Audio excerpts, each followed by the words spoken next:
Hello, hello. This is attempt number 2 to talk about setting healthy boundaries. If you joined me earlier for the live, we had some technical difficulties. We had an echo and all kinds of audio issues. So I figured we'll just record and post it afterwards. Anyhow, that is life. Things don't go as planned. So if you're joining me for the first time, hi, I'm Yvonne Lee-Hawkins, founder of Burnout Proof Coaching. I help professionals recover from and avoid burnout by focusing on holistic wellness strategies. I'm an expert at stress reduction, employee engagement, and all kinds of other fun leadership nuggets that I like to share throughout my coaching process. Anywho, today we want to talk about setting healthy boundaries in the context of preventing burnout, but just in keeping yourself healthy. So what are boundaries? It's a huge buzzword. I actually don't love using it all the time, but really all it is setting limits, is knowing your limits and then setting buffers around your limits so that you can protect yourself. What's really interesting is our cars come with gas gauges to let us know we're running on empty and we need to go to the gas station and refuel. And so do our bodies. Things like hunger, sleepiness, crankiness. If you've ever had a toddler around or you've ever been around a toddler, they will tell you that they have hit their limit. But unfortunately, as adults, and especially adults in corporate settings or professional settings in general, we've gotten really good at ignoring our body's gauges. So we might need a little help to remember to check in with our bodies. There was a point in time where I was extremely busy and stressed out, and I literally had to set reminders for myself. I set reminders at 8 a.m., 11 a.m., and 3 p.m. that said, "Are you hungry?" Right? I needed to kind of plan ahead because I am one of those people that will work past hunger and then be hangry, and then I'm not great to be around at all. So, I've had to learn that boundary, that limit. So today, I want to help you establish at least one healthy boundary. So I'll give you some examples. A healthy boundary could be, deciding right now what time you're going to end work today. No matter what happens, if you're going to say, I'm signing off at 5 p.m., at 4:59, you're shutting things down. Another one could be setting a boundary around where you eat lunch. This is a good one. Stepping away from your desk, away from the work to go eat lunch. Even better if you go outside afterwards for a little bit, for a short, brisk walk, get some sunshine on your face, feel the breeze. I'm in the Pacific Northwest in the Seattle, Washington area in the United States, and those sunny days are limited right now. We've had a lot of rain, so when it's sunny out, get outside. Wherever you are in the world, a little sunshine is always helpful. Another really good one right now, especially with what's going on with the election and social media and all the things, just being bombarded with that information, is limiting your scrolling and your screen time. So I have 3 kids, 2 of them are teenagers that have smartphones, and I absolutely have settings that controls their screen time. I put limits on them. And that makes sense, right? Most parents think about putting limits on their kids' screen time. But what I had to do recently, I'm fairly new to TikTok, and I found myself having to put a limit on TikTok. It's like a black hole. I would scroll, find something interesting, and I would look up, and 45 minutes have passed. That's not good. Luckily, I don't do that on a work day, or else I would miss calls with clients and, important work that I need to do. It's usually on a weekend evening or something like that. But I have now put a 15-minute TikTok limit on my phone. I don't always follow it if I'm going down the rabbit hole for something really interesting. But yeah, limits. Another good limit to set for your social media is during the hours of, between bedtime. That way you don't wake up or you scroll when you're tired. I have found myself more than once purchasing something on the TikTok shop that I liked, but really absolutely did not need. And it's because it was probably past my bedtime.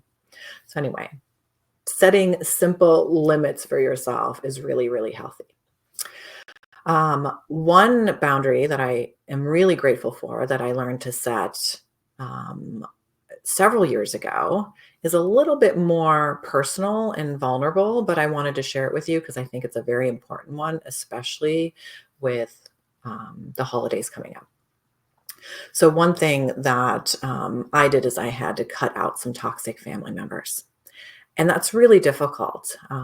So many of you know, but some of you don't, that I now live in the US, but I'm originally from Germany. I moved to this country when I was 8 years old. My mom remarried, and I have a whole step family that is from the US. And it wasn't the healthiest environment. And because I was now in this new country with just my step family around, my biological family was so far away. Back then, we didn't have Skype. The only time you got to talk to family members was during phone calls, around Christmas or around, some sort of holidays.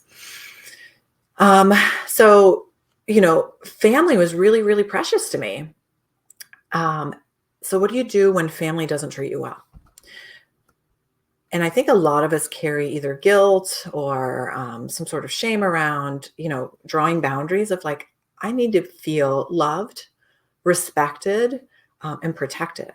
And so if you have family members in your life who have a weird way of showing love, who don't respect you and don't protect your peace and your energy, you have full permission to draw boundaries around them. You can choose to say, I will only participate in this way, or you can choose to cut them out of your life. It's perfectly okay. I know that's a hard decision. I've had to do that with some members of my family, but it's okay. This is your life. You only get one, as far as we know. And when people aren't treating you well, you have full permission to cut them out. Anyway, back to something a little less personal. One of the things to really be mindful of too is, just protect your time in general. You can politely decline invites, whether that's with family or friends. I love the power of no. And no is a full sentence. No, thank you is a full sentence. I also love to say, I can't this time, but I'd love to be invited again. See what I did there? I'm not saying that I will join next time, but thank you for inviting me. I can't, or I won't be able to come this time. You don't even need to give a reason, but I would love to be invited again. And then when that next time comes, you can choose to attend or not, but that is a good way of protecting your time. One thing I'd also love for you to do after this recording is to check out your calendar, and your to-do list, and cut out one thing that's not essential, right? What's one thing on your to-do list that doesn't actually need to happen today or this week, or maybe even ever? It feels really good to declutter, cleaning out an old closet, cleaning off my work desk. I love, it feels so good to have a decluttered space, but the same goes for a decluttered to-do list. So I highly recommend doing something like that. And then last but not least, while I still have you, I want to talk a little bit about what it's like to model healthy boundaries as a leader. If you're a manager or a leader of a team or a leader in an organization, or you have the title of director, VP, CEO, CFO, CHRO, whatever your title may be, if you lead people, if you're a business owner, it's really important for you to model healthy boundaries as well. And so what does that look like? Well, it looks like not emailing your team over the weekend or after working hours.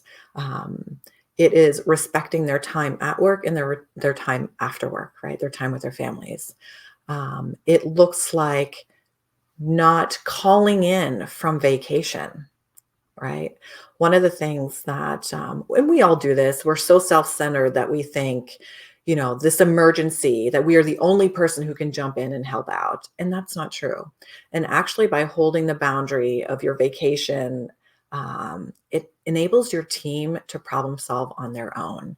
And many times by you not getting involved, there's immense growth on the team, and you'll also see who jumped up in a leadership position to help figure it out. So there is very, very rarely the type of emergency that requires you to, call in after vacation or from your vacation. And if that happens often, I would reconsider the type of organization you're in or the way you've set it up, right? I mean, if you're a business owner and you can never leave your business, meaning you can't go on vacation, you can't trust anyone to operate it without you, then you're really not a business owner. You're a business operator who is stuck operating all the time. One of the greatest things about scaling a business is hiring, operational people to run it for you so that you can, one, be more strategic, or two, start more businesses, or enjoy your time back, right? The whole point of being a business owner is not just to provide a service, but it's also to gain back freedom. So yeah. Anyway, I just wanted to record this short video. I was hoping to do it live, but the technology gods were not in our favor today. So next time we'll do a different live.